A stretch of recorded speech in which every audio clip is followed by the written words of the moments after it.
एक संत थे जो भगवान श्री राम के अनन्य भक्त थे। वे कहते थे, यदि भगवान के निकट आना है तो उनसे कोई रिश्ता जोड़ लो। जहाँ जीवन में कोई कमी हो वहाँ ठाकुर जी को बैठा दो। वे निश्चित रूप से उस संबंध को निभाएंगे। संत ने भगवान राम को अपना शिष्य मान लिया था और शिष्य तो पुत्र समान होता है। इसी कारण वे माता सीता को अपनी पुत्रवधू मानते थे। उनका नियम था कि वे रोज मंदिर जाते और अपनी पहनी हुई माला भगवान को अर्पित करते।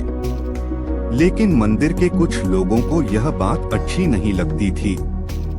मंदिर के श्रद्धालुओं ने पुजारी जी से कहा, यह बाबा रोज मंदिर आते हैं और अपनी पहनी हुई माला भगवान को पहनाते हैं।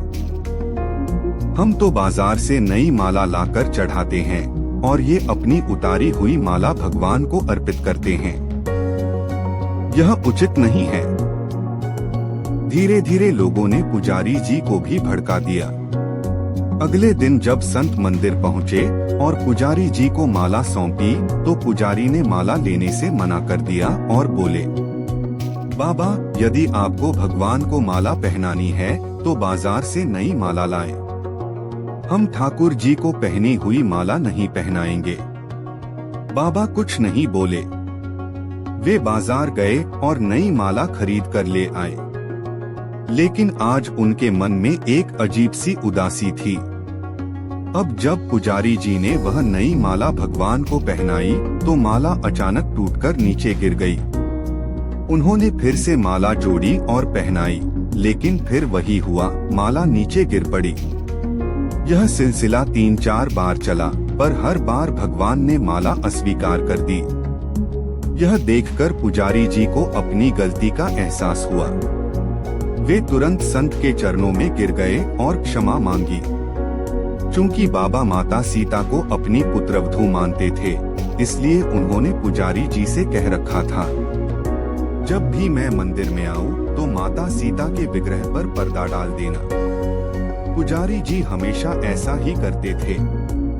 एक दिन बाबा मंदिर पहुँचे और बाहर से आवाज लगाई, पुजारी जी, हम आ गए। लेकिन उस दिन पुजारी जी किसी अन्य काम में व्यस्त थे, इसलिए उन्होंने आवाज नहीं सुनी। तब अचानक माता सीता स्वयं अपने विग्रह से बाहर आईं और अपने आगे पर्दा डाल दिया।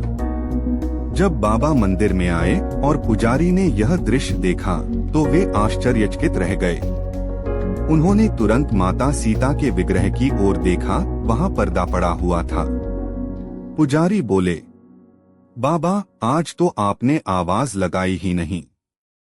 बाबा बोले, पुजारी जी, मैं तो रोज की तरह आवाज लगाने के बाद ही मंदिर में आया हूँ। अब बाबा समझ गए कि सीता जी ने स्वयं ही अपने विग्रह से बाहर आकर पर्दा कर लिया था। यह सोचकर उनका हृदय भर आया। वे बोले, मुझे माता सीता को इतना कष्ट नहीं देना चाहिए। आज से मैं मंदिर में प्रवेश नहीं करूंगा। उस दिन के बाद बाबा रोज मंदिर के बाहर से ही जाते और कहते, अरे चेला राम, तुम्हें आशीर्वाद है, सुखी रहो। फिर वे आगे बढ़ जाते। सच ही है, भक्त का प्रेम ठाकुर जी रखते भी हैं और उसे निभाते भी हैं। यदि आपको कथा पसंद आई तो आगे और भी कहानियां सुनने के लिए चैनल को लाइक, शेयर और कमेंट्स करें और हाँ, चैनल को सब्सक्राइब करना ना भूलें। राधा राधा।